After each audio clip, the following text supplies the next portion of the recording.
Shalom, selamat pagi Bapak Ibu saudara-saudari semuanya. Kembali kita akan beribadah pada pagi hari ini. Mari kita angkat lagu pujian yang pertama, Mujizat Itu.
Mari bersama-sama kita mengucapkan pengakuan iman rasuli. Pengakuan iman rasuli. Aku percaya kepada Allah, Bapa yang Maha Kuasa, Khalik langit dan bumi, dan kepada Yesus Kristus, Anak yang tunggal Tuhan kita, yang dikandung daripada Roh Kudus, lahir dari anak darah Maria, yang menderita sengsara di bawah pemerintahan Pontius Pilatus, disalibkan, mati dan dikuburkan. Pada hari yang ketiga, bangkit pula dari antara orang mati, naik ke surga, duduk di sebelah kanan Allah, Bapa yang Maha Kuasa. Dan dari sana ia akan datang untuk menghakimi orang hidup dan yang mati. Aku percaya kepada Roh Kudus, gereja yang kudus dan am, persekutuan orang kudus, pengampunan dosa, kebangkitan orang mati, dan hidup yang kekal. Amin. Kembali kita akan bernyanyi memuji Tuhan melalui lagu pujiannya Kecaplah dan Lihatlah.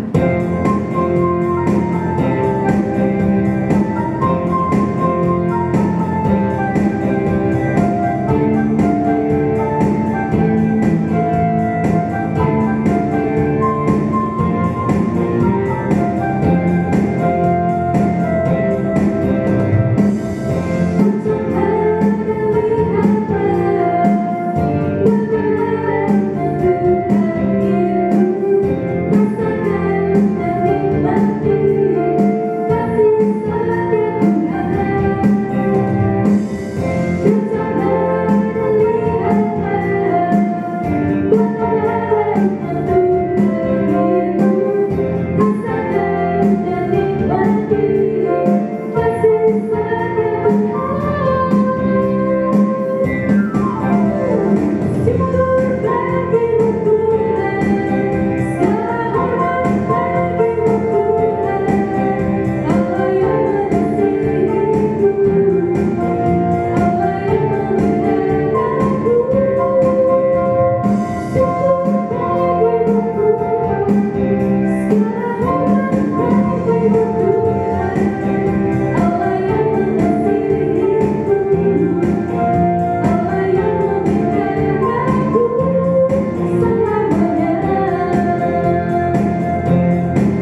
Mari Bapak dan Ibu, kita bersatu hati di dalam doa.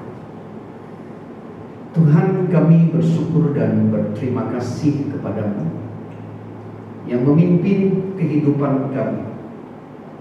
Meskipun di tengah-tengah situasi dan kondisi yang kurang baik, tetapi anugerah demi anugerah Engkau curahkan dan Engkau pelihara. Pagi ini kami boleh beribadah bersama dengan Tuhan, bersama dengan saudara-saudara kami yang seiman. Tuhan, kiranya Engkau melawat kami, memberkati ibadah kami pada pagi ini. Kami rindu ibadah kami. Sungguh kami rasakan kehadiran Tuhan dan berkat. Kami menyerahkan ibadah yang sedang berlangsung ke dalam tangan Tuhan berkati. Di dalam nama Tuhan Yesus kami berdoa. Amin. Sebelum kita akan mendengarkan firman Tuhan, mari kita sama-sama kalau pujian waktu Tuhan.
Shalom saudara-saudara.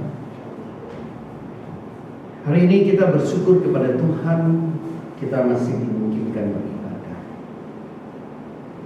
Kami percaya jemaat kami, baik yang ada di gereja ini maupun yang ada di rumah, Anda saat ini mempersiapkan diri di dalam ibadah. Saya mau mengajak saudara untuk merenungkan 2 ayat Alkitab di dalam kitab Perjanjian Lama, Keluaran pasal yang ketiga, ayat yang ke-7 dan ayat yang ke-8. Keluaran pasal 3 ayat 7 dan 8, demikian firman Tuhan, saya bacakan. Dan Tuhan berfirman, aku telah memperhatikan dengan sungguh kesengsaraan umatku di tanah Mesir, dan aku telah mendengar seruan mereka yang disebabkan oleh pengerak-pengerak mereka. Ya, aku mengetahui penderitaan mereka. Ayat 8. Sebab itu aku telah turun untuk melepaskan mereka dari tangan orang Mesir dan menuntun mereka keluar dari negeri itu ke suatu negeri yang baik dan luas, suatu tempat orang Kanaan, orang Het, orang Amori, orang Feris, orang Hewi, dan orang Yebus. Saudara-saudara, 2 ayat ini saya mau mengajak kita untuk merenungkan satu tema, adalah hidup. ada di tangan Tuhan. Saudara, pada bulan Mei yang lalu, belum setengah tahun ya, Mei yang lalu, saudara, tepatnya tanggal 23 Mei, negara Jepang, khususnya anak-anak muda, digoncangkan dengan satu peristiwa yang mengejutkan. Kenapa? Khususnya orang-orang yang senang dengan dunia olahraga gulat. Pada tanggal 23 Mei terjadi peristiwa seorang pegulat wanita yang bernama Hana Kimura mati bunuh diri.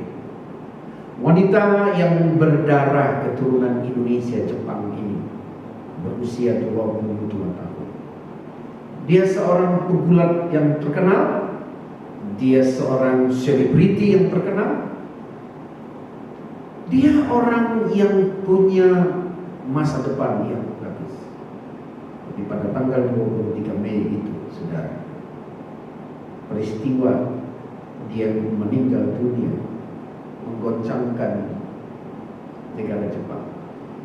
Pemerintah ikut terlibat untuk menyelidiki kenapa perempuan yang bernama Hana Kimura ini meninggal dunia secara tragis dengan bunuh diri.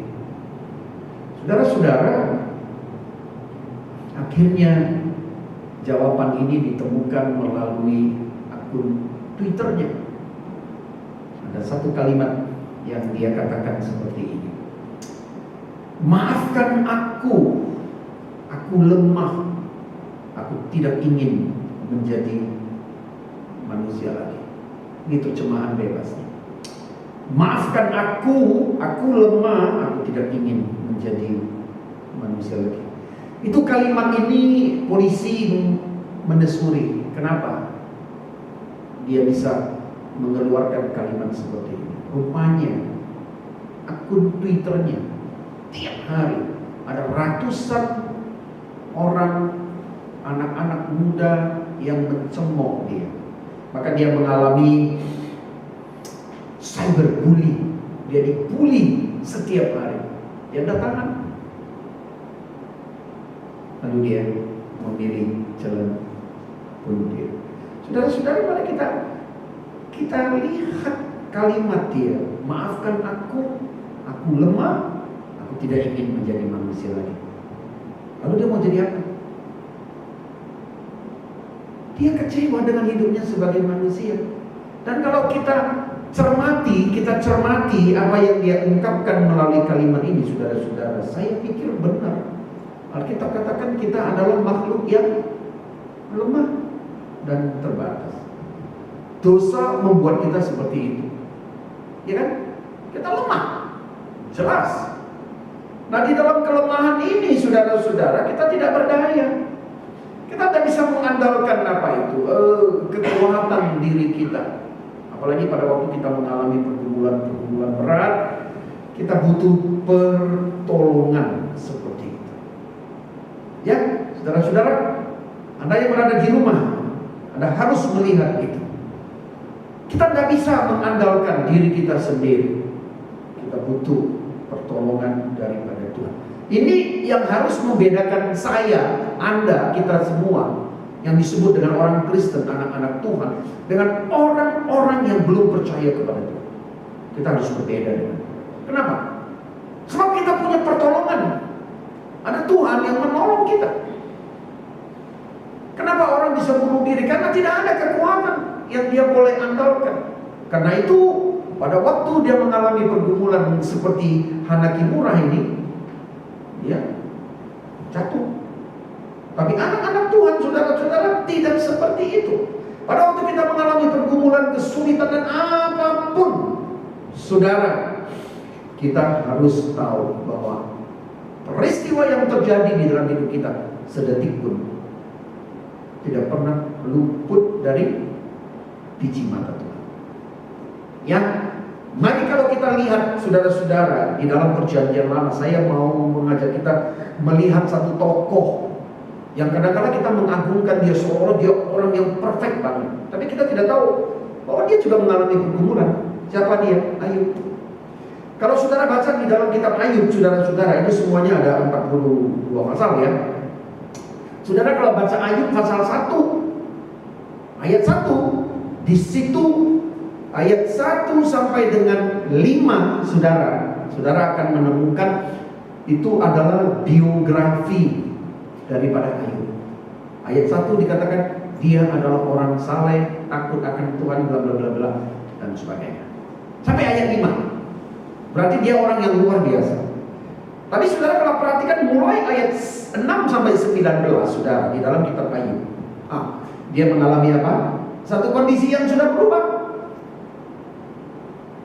1 sampai 5 itu biografi. Tapi mulai ayat 6 sampai 19, kita mulai lihat Tuhan mungkinkan terjadi di dalam hidup dia. Apa yang terjadi, saudara-saudara? Kejadian itu beruntun, satu hari beruntun. Apa yang terjadi kalau kita membaca ayat 6 sampai 19? Semua yang dia miliki, hartanya, ternaknya, pembantunya, seketika itu habis. Bahkan lebih daripada itu, Alkitab mencatat dia punya 10 anak, seketika itu juga habis semua. Saudara-saudara, apakah itu berhenti sampai di situ? Tidak, saudara baca lagi. Kembali pada pasal 2 ayat yang ke-7. Anda membaca di situ. Hartanya habis, pembantunya habis, anaknya habis, semua habis. Pasal 2 ayat yang ke-7 di dalam Ayub. Saudara, apa yang terjadi? Tuhan mungkinkan lagi iblis bekerja di situ. Apa? Seluruh tubuhnya terkena penyakit apa? Penyakit kulit. Nah, apakah masih berhenti di situ? Belum. Baca ayat yang ke-9.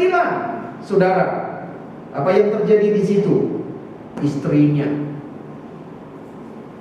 menghujat Tuhan dan menyuruh supaya dia mati.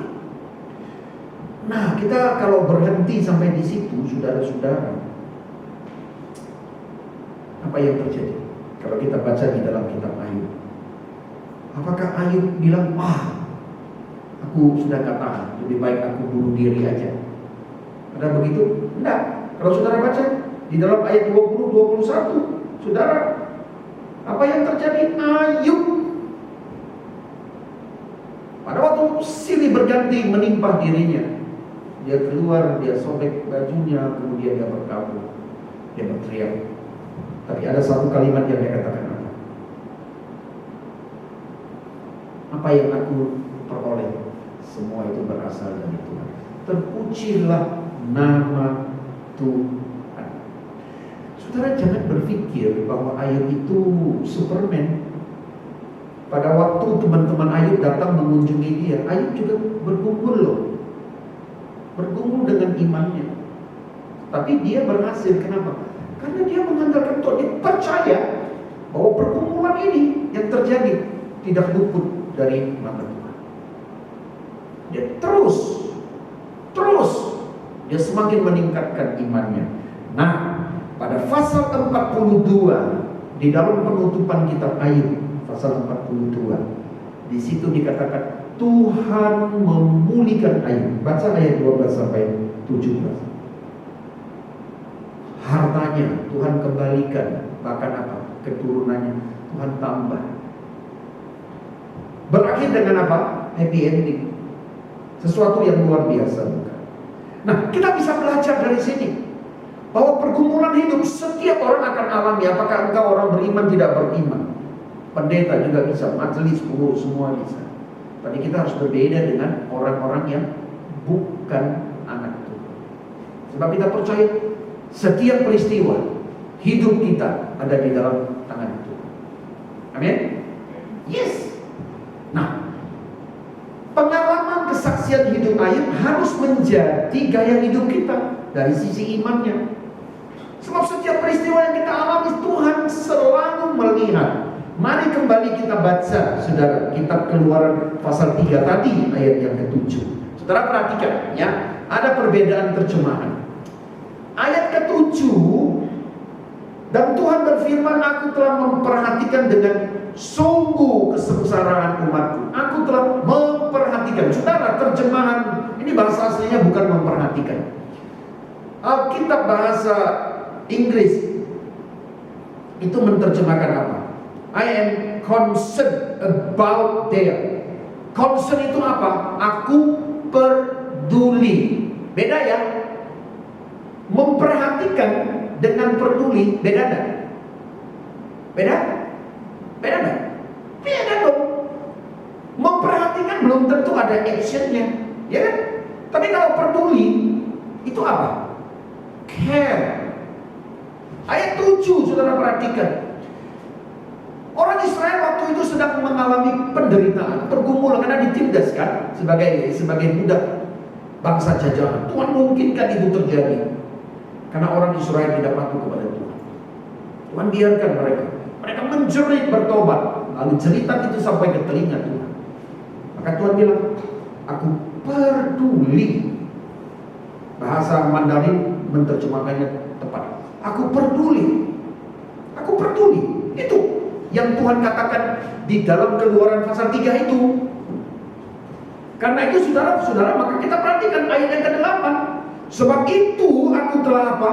Turun untuk melepaskan mereka. Jadi pertolongan Tuhan itu selalu ada. Ya, kita jangan lupa, waktunya Tuhan bukan waktunya kita. Ingat ya, waktunya Tuhan bukan waktunya kita. Rancangan Tuhan melampaui rancangan kita. Tapi sebagai orang percaya, apapun yang terjadi, saudara-saudara, ingat, ada Tuhan yang peduli. Dan Dia akan bertindak. Dan Dia tidak akan membiarkan kita. Karena itu saudara-saudara, malam ini saya mau mengajak kita untuk belajar ini. Ada dua hal yang kita bisa belajar. Yang pertama, saudara-saudara, dunia sekarang sedang mengalami kondisi ketakutan. Seluruh dunia takut, ya kan? Cuma di Kana ini takut nggak? Nggak takut. Maksudnya takut nggak juga? Saya takut. Pak Lenita juga takut. Kita takut loh. Kita duduk di sini, kita nggak tahu nih siapa yang tinggi, ya kan?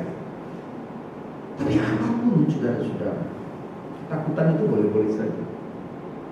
Tapi percaya Tuhan tahu. Tuhan tahu. Karena itu kita berlindung kepada Dia. Tentu pakai hikmat. Jangan kebablasan.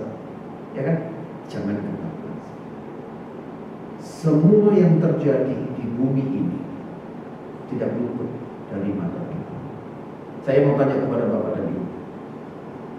Corona ini, kami waktu itu di Taiwan ya, Januari.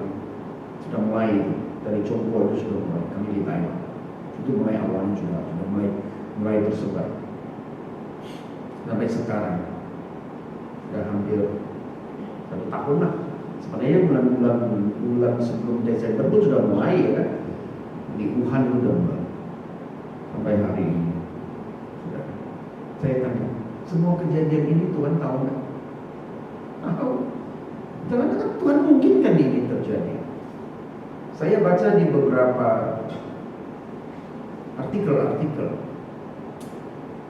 Rupanya tingkat polusi kondisi bumi ini sudah parah banget kerusakan. Ulah siapa? Manusia. Jadi jangan-jangan Tuhan mau menyelamatkan bumi ini dari polusi yang sudah parah,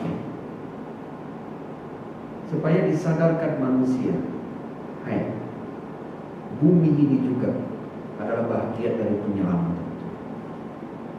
Bumi juga Tuhan kasih supaya manusia sadar. Tuh. Yang kedua, Tuhan bisa memungkinkan supaya manusia itu jangan sombong. Ya kan? Kamu dan aku, apa yang mau kau sombongkan? Nah, ada. Virusnya kecil, ya kan? Kalau misalnya nampak, kita pakai tangan aja, kita pencet dia, mati kan? Tapi hari ini dia udah menelan korban itu sudah berjuta orang. Nggak bisa kau pencet, justru dia yang mencegah mati. Tuhan memakai cara ini untuk mengajar kita. Meskipun semua ini terjadi, tapi mari sebagai orang percaya kita ingat ada Tuhan yang menguasai hidup kita. Nah, yang lebih jauh saudara-saudara dalam konteks gereja kita.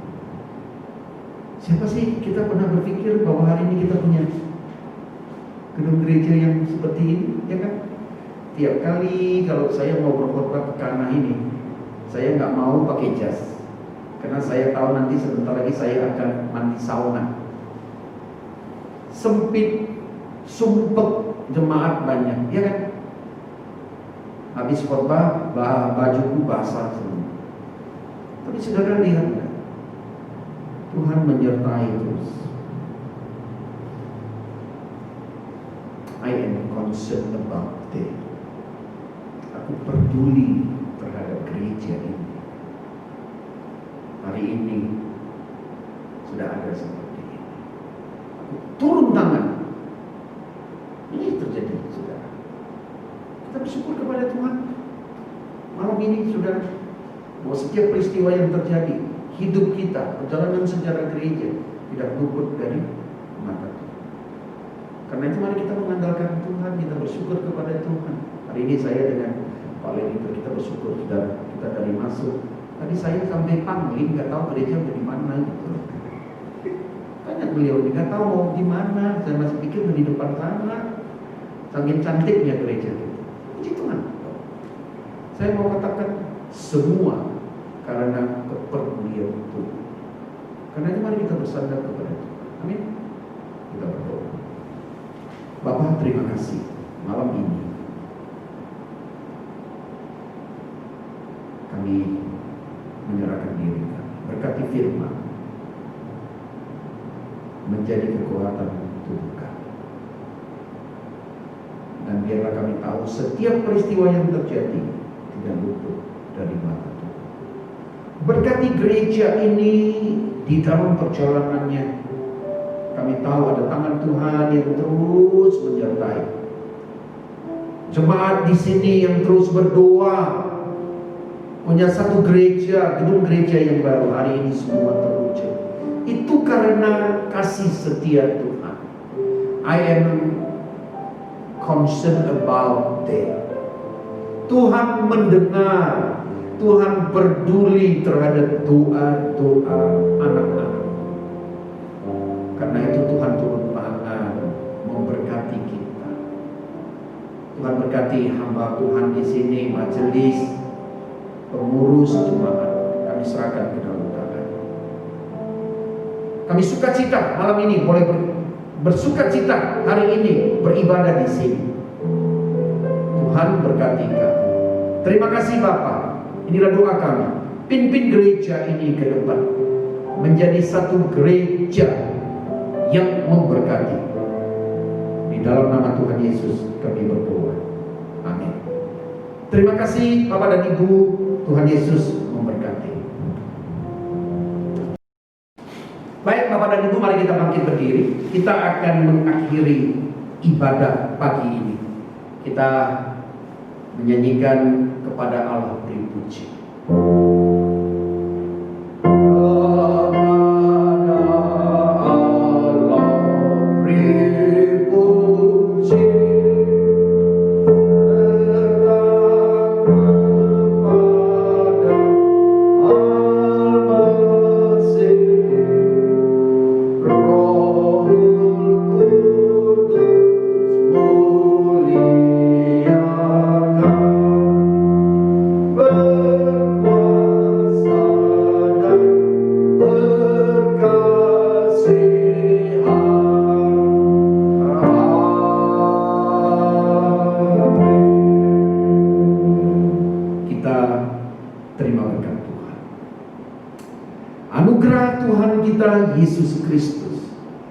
pengasihan Allah Bapa dan persekutuan Roh Kudus menyertai dan memberkati saudara-saudara jemaat Kana ini dari sekarang ini sampai selama-lamanya.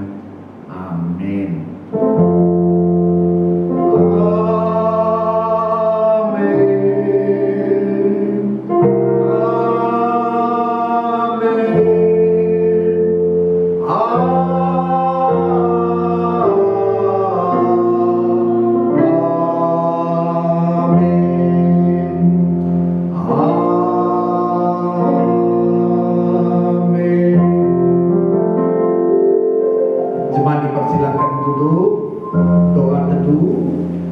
Ibadah pagi ini sampai di sini. Saudara-saudara, shalom, Tuhan Yesus memberkati. Sampai ketemu minggu depan. Amin.